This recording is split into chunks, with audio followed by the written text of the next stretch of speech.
꿇고 경배하리. 큰 권능과 영광이 가득한 내 아버지 계신 이곳 오 하나님, 그 빛난 얼굴 배우며 두 손 들고 나아가리. 찬송과 존귀와 영광과 능력을 그 하늘 보좌 위에 주님께.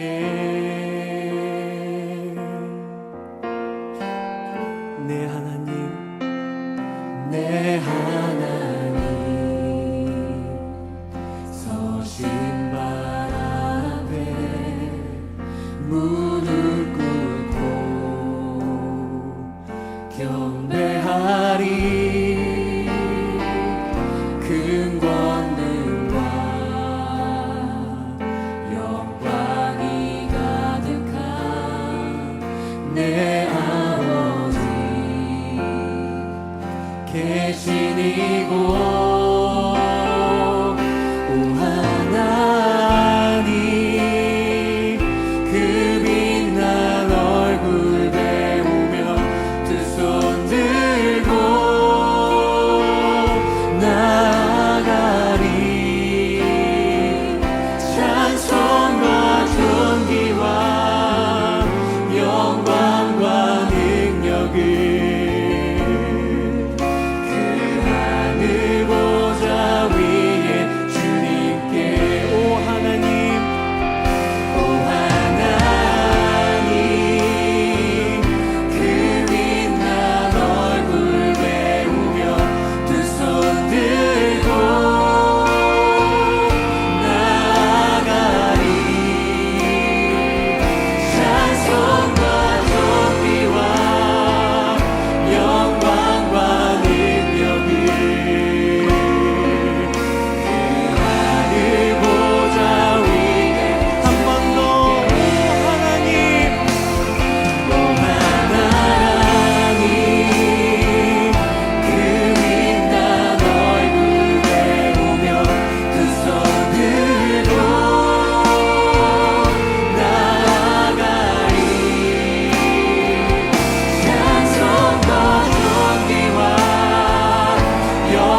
없어 또 나를 채울 수 없네. 주님의 변화 내 안에 있네. 그 누구도 빼앗을 수 없네.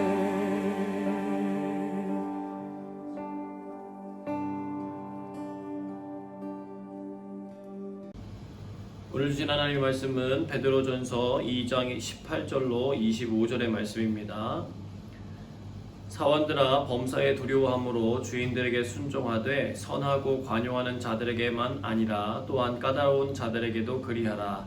부당하게 고난을 받아도 하나님을 생각함으로 슬픔을 참으면 이는 아름다우나 죄가 있어 매를 받고 참으면 무슨 칭찬이 있으리요. 그러나 선을 행함으로 고난을 받고 참으면 이는 하나님 앞에 아름다우니라. 이를 위하여 너희가 부르심을 받았으니 그리스도도 너희를 위하여 고난을 받으사 너희에게 본을 끼쳐 그 자취를 따라오게 하려 하셨느니라. 그는 죄를 범하지 아니하시고 그 입에 거짓도 없으시며 욕을 당하시되 맞대어 욕하지 아니하시고 고난을 당하시되 위협하지 아니하시고 오직 공의로 심판하시는 이에게 부탁하시며 친히 나무에 달려 그 몸으로 우리 죄를 담당하셨으니 이는 우리로 죄에 대하여 죽고 의에 대하여 살게 하려 하심이라. 그가 채찍에 맞음으로 너희는 나음을 얻었나니 너희가 전에는 양과 같이 길을 잃었더니 이제는 너희 영혼의 목자와 감독 되신 이에게 돌아왔느니라. 아멘. 오늘은 주님의 발자취 따라라는 제목으로 주의 말씀 증거하도록 하겠습니다. 하나님이 주시는 은혜의 길을 따라 오늘도 믿음의 경주를 하시는 귀한 성도님들에게 하나님 주시는 넘치는 사랑과 격려가 가득하시길 주님의 이름으로 축복합니다. 수많은 전쟁을 치른 한 장군에게 하루는 부관이 찾아와서 불만을 이야기하기 시작했습니다. 장군님, 저도 이제는 더 높은 지위가 필요하다고 생각합니다. 장군님을 따라 생사의 고비를 수도 없이 넘었습니다. 그런데 저는 여전히 부관일 뿐입니다. 황제 폐하에게 저의 승진을 좀 건의해 주시면 좋겠습니다 라고 말했습니다. 그래서 장군이 근처에 묶여있는 자신의 말을 가리키면서 이렇게 말합니다. 저 말은 자네보다 2배는 많은 전장에 참여했네. 하지만 여전히 그냥 말일 뿐이지. 부하들을 거느린 사람들은 이 예화를 들으면 어우 그거 참 통쾌하게 말 잘하네 라고 하겠지만 그 부하와 같이 오랜 시간을 살아온 사람들에게는 참 속상하고 가슴 아픈 이야기일 것입니다. 당신이 나와 같다면 그렇게 말하지는 못했을 것이다 라고 말하고 싶은 마음이 가득할 것입니다. 사람은요 누구나 존중받고 싶고 더 높은 지위에 오르고 싶은 마음이 간절합니다. 이것은 누가 가르쳐서 아는 게 아니라 그냥 본능적으로 알아요. 예수님과 3년 동안이나 매일같이 생활했던 최측근 제자들마저도 예수님의 오른팔, 왼팔이 그렇게 되고 싶어가지고 싸웠던 것을 보십시오. 누구도 예외가 아니라는 것입니다. 여러분, 초대교회는요 무인도에 세워진 교회가 아니에요. 로마라고 하는 거대 제국이 다스리는 곳곳에 세워졌습니다. 로마 제국에는 노예 제도가 있었어요.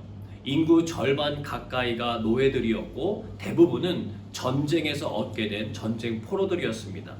주인의 몸종이나 재산 관리로부터 시작해서 뱃일, 그리고 광산 작업, 농장일 등 힘든 노동이 요구되는 일들에 쓰여졌어요. 당시 노예는 사람이 아니라 사유재산으로 간주되어 주인이 학대를 하든 죽이든 아무런 법적 보호를 받지 못했습니다. 만일 노예가 주인의 물건을 훔치거나 도망치다가 잡히면 주인은 그 이마에 도망자의 약자인 알파벳 F를 새기고 전보다 더 혹사를 시키거나 죽여도 됐습니다. 또 어떤 사람이 만약 도망친 노예를 몰래 보호해주는 경우에는 그 사람까지도 법적인 제재를 가할 수 있게 되어 있었습니다. 사도 바울이 노예였다가 도망친 오네시모를 주인이었던 빌레몬에게 돌려보낸 이유도 바로 그런 이유 때문이었습니다. 다만 노예에게 병역과 가세는 면제되었고 종교 생활은 허용이 되었습니다. 자연스럽게 초대 교회에는 많은 노예들이 구성원으로 들어오게 되었다는 것입니다. 이방인의 선교 중심이었던 바울, 그리고 예루살렘 선교 중심이었던 베드로를 비롯한 당시 교회 지도자들은 이 노예 제도 자체에 대해서 공식적으로 반대하진 않았습니다. 노예 계층에게 주인에게 대하여 순종하라고 말했고, 또 주인에게는 노예를 매로서 다스리지 말고 형제처럼 좀 대해달라고 상호 존중을 당부했습니다. 오늘 베드로전서도 그에 대해서 말하고 있는 것입니다. 베드로전서 2장 18절입니다. 사환들아, 범사에 두려워함으로 주인들에게 순종하되 선하고 관용하는 자들에게만 아니라 또한 까다로운 자들에게도 그리하라. 여러분, 사원이라고 하는 것은요, 집안에 거주하면서 집안일을 돌보는 종을 가리키는 말입니다. 그들이 주인에게 순종하는 것은요, 말하지 않아도 해야 할 일이에요. 그런데 뒷부분에 단서가 하나 붙죠. 까다로운 자라고 하는 표현된 주인에게도 순종하라는 것입니다. 여기서 까다롭다라고 하는 이 단어를 찾아보면 삐뚤어지다, 공정하지 못하다, 심술궂다 라고 하는 말을 표현할 때 쓰는 단어예요. 바로 그런 사람인 것입니다. 약자를 함부로 대하는 사람이에요. 그런 사람에게도 순종하라는 것입니다. 여러분, 그런데 사실 이 이야기는요, 하나마나한 이야기예요. 그들에게는요, 선택권 자체가 없었어요. 주인은 그들을 고를 수 있을지 모르지만 노예는 주인을 고를 수 없었습니다. 그리고 그 당시 법이라고 하는 것이요, 주인의 착하고 악함으로 영향을 받기보다는 주인이라는 지위와 자격이 더 중요한 시대였어요. 지위와 자격이 있으면 그가 어떤 행동을 하든 법은 주인의 편이었다는 거예요. 초대교회 상황의 노예 제도에 대한 부분에 대해 가르침을 주고 있는 또 다른 서신서인 에베소서를 보겠습니다. 에베소서 6장 5절로 9절의 말씀입니다. 제가 읽겠습니다. 종들아, 두려워하고 떨며 성실한 마음으로 육체의 상전에게 순종하기를 그리스도께 하듯 하라. 눈가림만 하여 사람을 기쁘게 하는 자처럼 하지 말고 그리스도의 종들처럼 마음으로 하나님의 뜻을 행하고 기쁜 마음으로 섬기기를 주께 하듯 하고 사람들에게 하듯 하지 말라. 이는 각 사람이 무슨 선을 행하든지 종이나 자유인이나 주께로부터 그대로 받은 줄을 알미라. 상전들아, 너희도 그들에게 이와 같이 하고 위협을 그치라. 이는 그들과 너희의 상전이 하늘에 계시고 그에게는 사람을 외모로 취하는 일이 없는 줄 너희가 알미라. 종들에게는요 4절에 또 주인에게는 1절을 할애해서 가르침을 주고 있어요. 공동체 안에 종들이 다수였고 주인들이 소수였다라고 하는 걸 알 수가 있는 거죠. 베드로 서신은 어떨까요? 에베소서와는 다르게 이 서신서에는 종들에 대해서만 가르침을 집중하고 있어요. 이 서신을 받고 있는 공동체 안에 주인들은 거의 없고 거의 모두가 종들이었기 때문이었을 것입니다. 그럼 아까 이야기한 것처럼 하나마나한 이야기를 왜 했을까요? 어차피 그들은 주인을 두려워할 수밖에 없었고 순종할 수밖에 없잖아요. 까다롭다고 순종하지 않을 자유는 그들에게 없었단 말이죠. 그런데 그것을 굳이 언급한 이유가 19절부터 설명되어 있는 거예요. 베드로전서 2장 19절로 20절 말씀 같이 읽겠습니다. 부당하게 고난을 받아도 하나님을 생각함으로 슬픔을 참으면 이는 아름다우나 죄가 있어 매를 맞고 참으면 무슨 칭찬이 있으리요. 그러나 선을 행함으로 고난을 받고 참으면 이는 하나님 앞에 아름다우니라. 아멘. 까다로운 주인과 함께 따라오는 문제가 바로 무엇이에요? 부당한 고난이라는 거예요. 공정하지도 않고 자기 감정에 따라 움직이는 사람들이기 때문에 그렇습니다. 출애굽기에 보면은요, 하나님의 부르심을 받은 80세의 모세가 애굽에 내려가서 바로 왕에게 이스라엘 백성들을 내보내달라고 요청합니다. 이유는 그들이 가서 하나님께 예배드려야 되기 때문이라고 말했어요. 자신이 지금까지 최고라고 믿고 살아온 애굽의 바로 왕은 그 말을 듣고는 이런 반응을 보입니다. 내가 여호와를 알지 못하니 이스라엘을 보내지 않으리라. 그가 말한 건 사실이었어요. 그가 하나님이 어떤 분인 줄 알고 또 그분께서 앞으로 애굽 땅에 어떤 일을 행할지를 알았다라고 한다면 그는 모세가 말한 순간 바로 이스라엘 백성들을 내보냈을 것이기 때문에 그렇습니다. 그런데 그는 단지 사실만을 이야기하는 것으로 그치지 않아요. 화가 난 거죠.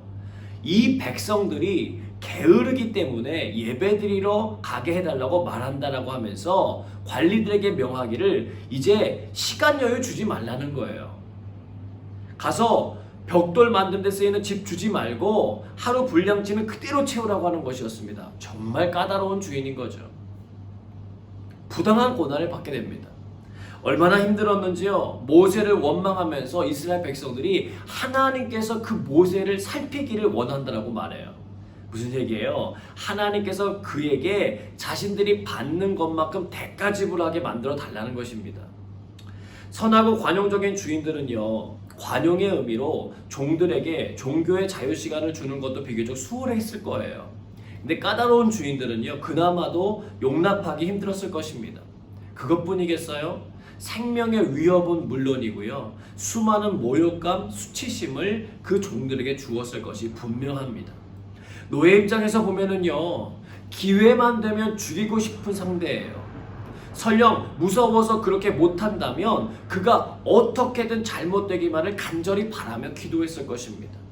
근데 베드로전서는요, 그런 그들이 당하는 부당한 고난을 받을 때에 하나님을 생각하면서 슬픔을 참으라는 거예요. 창세기에 보면은요, 요셉이 애굽의 군대 장관일 때 보디발의 집에 노예로 있었을 때예요. 그는 주인을 위해 선을 다했습니다. 보디발의 아내가 유혹할 때도요, 자신을 다스리던 보디발 장군과 하나님을 위해서 그 일을 뿌리친 종이 요셉이었어요. 그러나 그 결과는 감옥행이었습니다. 하지만 그는 그 고난 앞에서요, 절망하지 않고 참아냈어요. 감옥은 그로 하여금 세상과 단절시켰지만 동시에 그 어느 때보다도요, 하나님과 깊은 교제를 할 수 있는 문이 열리는 시간이었습니다. 성경에 기록이 되어 있지는 않지만 여러분, 그가 애굽의 총리로 등극하게 되었을 때 가장 초비상이 걸린 사람이 누구였을 것 같으세요? 보디발의 아내였을 것입니다. 그녀와 그의 남편이었던 보디발이 살기 위하여 어떤 노력을 했을지 우리는 알 수는 없어요. 그러나 분명히 최선을 다했을 것입니다. 근데 흥미로운 건 뭐냐면 요셉 역시도 그 권한과 지위가 부여되었을 때 보디발과 그의 아내를 찾아 복수했다는 기록이 없는 거예요. 자신의 억울함을 풀고 자신의 명예회복을 위해서라도 그 일을 소상히 밝히는데 시간을 사용해야 할 것 같은데 그렇게 하지 않습니다. 하나님이 맡기신 자신의 사명에 집중했어요. 7년 대흉년으로부터 고대 근동지역에 사는 사람들을 살리기 위한 프로젝트에 집중합니다. 요셉의 이름이 하나님 앞에 아름다운 이유예요. 이스라엘 역사 속에서 선을 행했는데도 부당한 고난받은 사람들은요, 그 외에도 많아요. 다윗, 다니엘과 같은 사람들이죠. 그런데 베드로전서는요, 그런 그들의 삶을 알고 있음에도 불구하고 그런 예를 들지 않아요. 종들이 부당한 고난을 참아내는 이유에 대해서 한 분을 연결해주고 있어요. 베드로전서 2장 21절입니다. 이를 위하여 너희가 부르심을 받았으니 그리스도도 너희를 위하여 고난을 받으사 너희에게 본을 끼쳐 그 자취를 따라오게 하려 하셨느니라. 아멘. 교회를 세우신 예수 그리스도와 비교해서 말해주고 있어요. 여러분, 예수님은 유대인이셨잖아요. 유대인들이 로마로부터 억압받는 것을 눈으로 지켜보신 분이세요.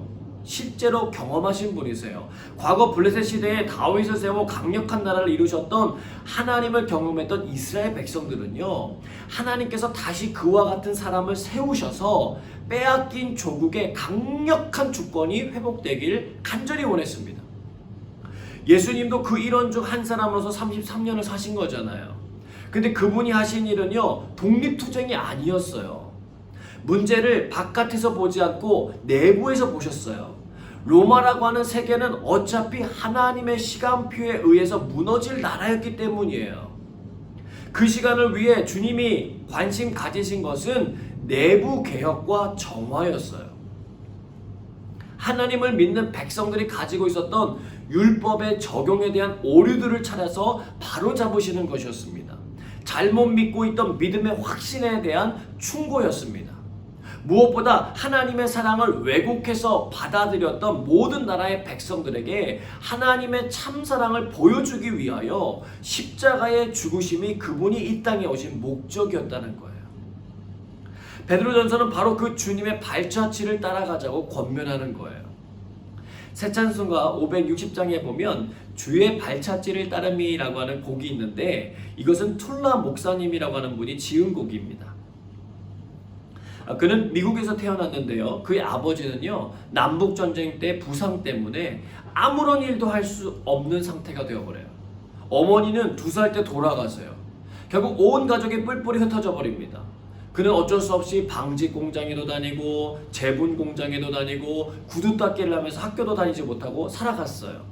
그래서 그가 19살에요. 위터버리 근처에 캠프 집회에 가게 되는데 거기서 그만 예수님을 영접하게 됩니다. 그리고 삶이 달라지기 시작해요. 그는 뉴저지에 있던 해캐스타운 전문학교에 들어가서 공부를 하게 되고 후에는 감리교 목사로 안수를 받고 목회를 시작하게 돼요. 그는 그런 자신의 삶을 돌아보면서 찬송시를 적습니다. 그 내용이 이래요. 주의 발자취를 따름이 어찌 즐거운 일 아닌가. 마음에 맑은 하늘 열리고 밝은 빛이 비친다.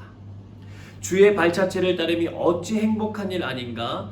마음에 악한 생각 사라져 밝은 마음 싹 튼다. 주의 발자취를 따름이 어찌 든든한 일 아닌가. 마음의 두려움은 사라져 새로운 힘 솟는다. 발자취를 따라가자 기쁜 마음으로 발자취를 따라가자 찬송하며 즐겁게. 여러분, 물론 그 시대와 같은 주인과 종의 관계는 아닐지라도 우리는 회사나 학교와 같은 공동체 속에서 까다로운 윗사람을 만나 부당한 고난을 받게 될 수 있습니다. 하늘은 잿빛처럼 보이고 악한 생각이 찾아오기 쉽고 두려움이 사로잡아 나를 힘겹게 하는 시간입니다. 그때 해야 할 일은 그들에게 집중하는 것이 아니라는 거예요. 우리의 눈을 돌려서 우리를 위하여 고난을 받으사 본을 보여주신 예수 그리스도를 바라보며 생각하는 것입니다. 그분이 가신 발자취를 따라 우리도 걸어가야 하는 것입니다. 그분이 어떻게 하셨습니까? 베드로전서 2장 22절로 24절입니다. 같이 읽습니다. 그는 죄를 범하지 아니하시고 그 입에 거짓도 없으시며 욕을 당하시되 맞대어 욕하지 아니하시고 고난을 당하시되 위협하지 아니하시고 오직 공의로 심판하시는 이에게 부탁하시며 친히 나무에 달려 그 몸으로 우리 죄를 담당하셨으니 이는 우리로 죄에 대하여 죽고 의에 대하여 살게 하려 하심이라. 그가 채찍에 맞음으로 너희가 나음을 얻었나니. 아멘. 여러분, 부당한 고난을 당할 때 사람은요, 죄짓고 싶은 마음이 일어나요. 악으로 악을 갚고 싶어요. 맞대어서 욕하고 싶어요. 계급장 떼고 붙고 싶어요. 그런데 그때 우리가 해야 할 일은 욕하는 게 아니고 그를 위협하는 것도 아니고 무엇 해야 된다고요? 공의로 심판하시는 하나님께 부탁하라는 거예요. 말씀 한마디로 나라를 세우기도 하시고 패하기도 하시는 하나님께 부탁하는 것입니다. 근데 우리가 점검해야 할 부분이 있어요. 그것은 우리에게 숨어있는 약자 코스프레입니다. 사실은 자신이 잘못했고 죄를 지어서 받는 고난인데 마치 상사가 부당하기 때문에 자신에게 그런 일을 가한다고 말하는 거예요. 성급한 일반화의 오류입니다. 자기 자신이 먼저 죄를 지었는지를 면밀하게 볼 수 있어야 되고 살필 수 있어야 돼요. 그리고 정말 자신에게 죄가 없고 선을 행한 것만 있다면 전능하신 하나님 앞에 구원하는 것입니다. 그러면 상황이 좀 바뀌어지면 좋겠는데 상황은 더 나빠질 수도 있어요. 예수님이 그렇게 행하셨지만 결국 그분은 십자가에서 물과 피를 흘리셨고요. 온갖 수모, 조롱, 고통을 당하며 죽으셔야 했기 때문이에요. 근데 그 모습을 지켜보던 사람들이 고백했어요. 진실로 하나님의 아들이었도다. 여러분, 초대교회 수많은 핍박과 죽음의 위협 속에서도요, 작은 수에 불과했던 교회가 더욱더 성장할 수 있었던 까닭이 무엇인지 아십니까? 그런 예수님의 발자취를 따라 순종하여 걸어간 사람들이 있었기 때문에 그래요.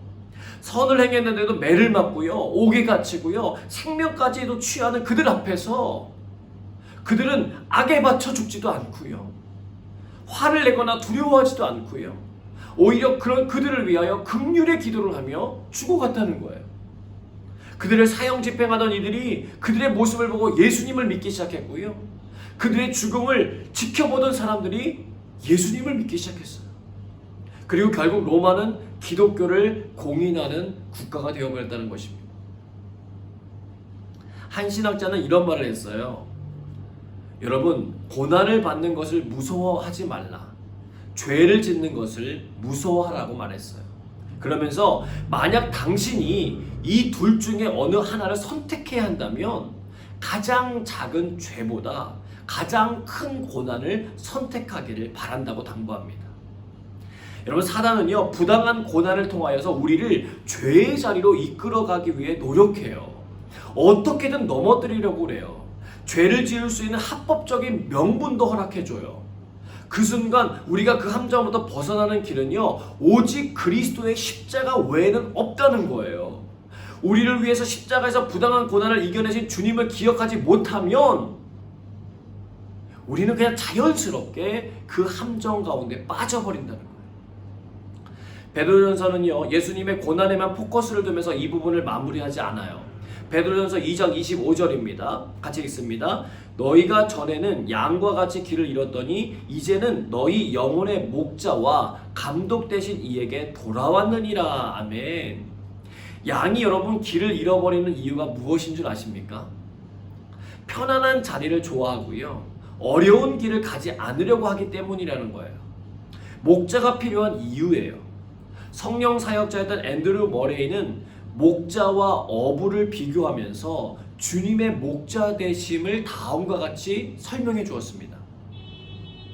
어부와 목자의 큰 차이는, 어부는 자기가 기르지도 먹이지도 않은 것을 잡아서 다만 충분히 자란 것만을 잡고 작은 고기는 모두 바다로 돌려보낸다. 하지만 목자는 어리고 약한 것에 특별하게 주의를 기울인다. 어린 양을 돌보는 것에 그의 모든 소망이 달려있기 때문이다라고 달아났어요. 성경 주석학자인 윌리엄 바클레도 이렇게 말했습니다. 팔레스타인의 목자들은 막대기를 가지고 다니는데 작은 막대기는 허리에 차서 들짐승이나 도적의 습격을 대비하고, 큰 막대기는 무리를 떠나려고 하는 양을 잡아 되끌어 올 때 사용한다는 거예요. 그런데 큰 막대기의 쓰임새가 또 하나 있대요. 해가 저물어서 양이 우리로 돌아올 즈음에 목자는 그 막대기를 우리 입구에 아주 얇게 가로질러 놓아서 양이 한 마리씩 그 막대기 아래로 지나가게 한다는 거예요. 이유는 각각의 양이 그 아래로 이렇게 지나갈 때에 양이 하루 종일 어떤 상처를 입지는 않았는지를 살펴보기 위함이라는 거예요. 때문에 양이 목자의 사랑과 관심과 보호를 가장 넘치도록 받을 때가 바로 목자의 막대기 아래 있을 때라고 설명해주고 있습니다. 사랑하는 성도 여러분, 부당한 고난을 받고 싶은 사람은 이 세상에 없어요. 물론 이 세상엔 맞서 싸워야 하는 부당한 고난도 있습니다. 그러나 때로는 오늘 성경이 말씀하시는 것처럼 주님과 초대교회 성도들처럼 묵묵히 하나님을 바라보며 견뎌내야 하는 부당한 고난도 있다는 거예요. 그것은 목자 대신 우리 주님께서 지혜를 주셔서 깨닫게 해주실 것입니다. 고난을 당하면 상처를 입죠. 상처를 봉합하지 않으면 어려움에 처합니다. 여러분, 그러나 기억하십시오. 우리가 받는 그 고난의 현장 속에 주님이 함께하고 계십니다. 우리 곁에 와 계세요. 이미 십자가에서 이 땅에 가장 큰 부당함을 경험하신 주님께서 목자의 눈으로 우리를 살펴보십니다. 목자의 인도에 따라 걸어가는 삶 속에 일어난 상처를 보듬어 주시고 치료해 주시려고 바라보십니다. 주님은 부당한 고난을 행하는 사람보다는 부당한 고난을 당한 가운데서도 주님의 뜻을 따르기 위하여 애쓰는 사람들에게 무한한 관심을 갖고 계십니다. 그리고 그들을 도우시길 원하세요. 끝까지 감당할 수 있게 하심으로 하나님의 나라와 영광이 무엇인지를 열방 가운데 재현해내시길 원하십니다. 주님이 주시는 치유와 회복을 경험하시고 주님의 발자취를 따라 끝까지 믿음 안에서 승리하는 주의 백성들 되시기를 주님의 이름으로 축복합니다.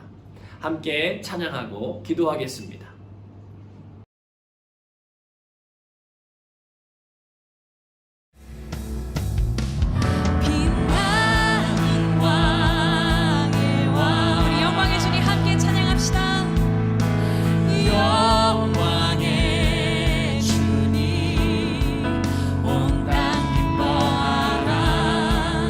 온 땅 기뻐하라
함께 기도하겠습니다. 부당한 고난을 당할 때 입술이나 마음으로 쉽게 불평하고 원망하며 저주했던 것들을 회개합니다. 우리의 죄로 인해 받게 된 고난들을 다른 이의 잘못으로 인해 생긴 것이라 여겨 회피했던 우리들의 연약함을 고백합니다. 주님의 보혈로 정결하게 씻어 주옵소서. 함께 회개하며 기도하겠습니다.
하나님 때때로 부당한 고난임에도 불구하고 묵묵히 견뎌내야 할 때가 있습니다.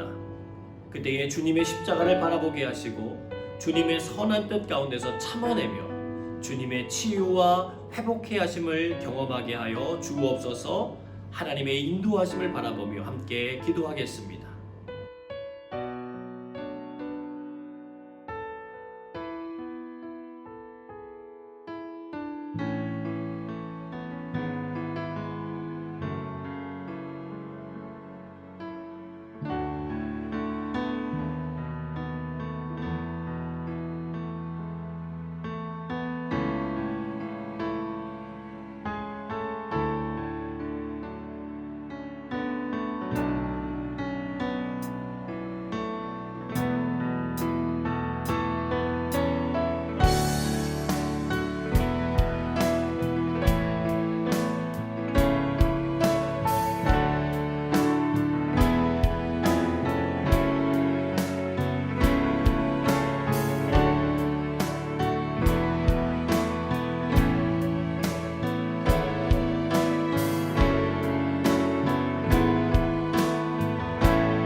주님을 믿지 않는 우리 주변의 가족들, 친구들, 지인들이 주님의 은혜 안에 머무는 삶을 살 수 있도록 인도하여 주시고 그 일에 선한 축복의 통로로 우리의 삶이 쓰임받게 하여 주옵소서. 함께 기도하며 나가겠습니다.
땅에 세워진 믿음의 가정들과 교회들이 세상의 본이 될 수 있게 하여 주옵소서. 죄가 있어 매를 맞는 것이 아니라 선을 행함으로 고난을 받고 참아내게 하여 주옵소서. 그로 인하여 하나님 앞에 아름다움을 회복하는 은혜가 있게 하여 주옵소서. 함께 중보하도록 하겠습니다.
이 시간은 조용히 주님의 음성을 듣는 기도하도록 하겠습니다.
고마우신 아버지 하나님, 때때로 부당한 고난을 당할 때에 그 고난의 현장 속에서 예수 그리스도와 같이 참아내야 할 때가 있습니다. 분별할 수 있는 지혜를 주시고 그 순간 우리 안에 용솟음치는 육체의 정욕을 따라 살지 않게 하여 주시고 하나님이 주시는 절제와 인내함을 가지고 사랑으로 모든 것들을 잘 극복하여 갈 수 있도록 인도하여 주시옵소서. 십자가에서 모든 것을 완성하신 주님의 발자취를 바라보며 우리의 걸음을 옮기게 하시고 그런 우리의 삶을 통하여 하나님의 나라와 영광이 나타나게 하여 주옵소서. 이 세상에는 주님의 뜻을 알지 못하고 살아가는 수많은 사람들이 있습니다. 그들에게 주의 생명이 흘러가기 원하고 하나님께서 주시는 은혜로 회복됨을 경험하길 원합니다. 주여 우리를 보내시고 우리를 사용하여 주옵소서. 복의 근원이 되라고 말씀하시는 하나님의 명령 앞에 우리가 순종하여 가기 원합니다. 주님 더욱더 지혜롭게 하시고 더욱더 하나님의 뜻에 민감하게 하셔서 하나님의 선하신 도구로 온전히 쓰임받는 저희 모두가 되게 하여 주옵소서. 열방 가운데 부당한 고난을 받는 많은 이들이 있습니다. 하나님 그들을 도와주시고 그들에게 견딜 수 있는 힘을 주시고 때때로 맞부딪혀 싸워야 될 부당한 고난이 있다면 주님이 주시는 지혜와 은혜 아래서 그것들을 선으로 악을 이길 수 있는 축복과 은혜의 삶을 살아가도록 도와주시옵소서. 하나님 오늘날 우리가 살고 있는 이 땅이 주의 진리와 공의 안에 머물길 원하고 하나님의 사랑으로 충만하여 주길 원합니다. 어둠이 물러가게 하시고 빛 대신 우리 주님이 좌정하시는 땅이 될 수 있도록 우리의 가정과 우리의 교회와 우리의 삶의 자리를 내어드립니다. 주님 오셔서 다스려 주시고 주님의 나라의 권세와 능력이 회복되어지게 하여 주옵소서. 모든 영광 하나님께 돌려드리오며 사랑이 마신 예수님의 이름으로 기도드리옵나이다. 아멘. 이제는 우리 구주 예수 그리스도의 은혜와 하나님 아버지의 그 크신 사랑하심과 성령의 내주 교통 역사하심이 주님의 뜻 가운데 걸어가기 원하는 우리 귀한 성도님들의 삶 가운데 함께하사 주의 발자취를 따름의 능력이 나타나게 하시기를 주님의 이름으로 간절히 축원하옵나이다. 아멘.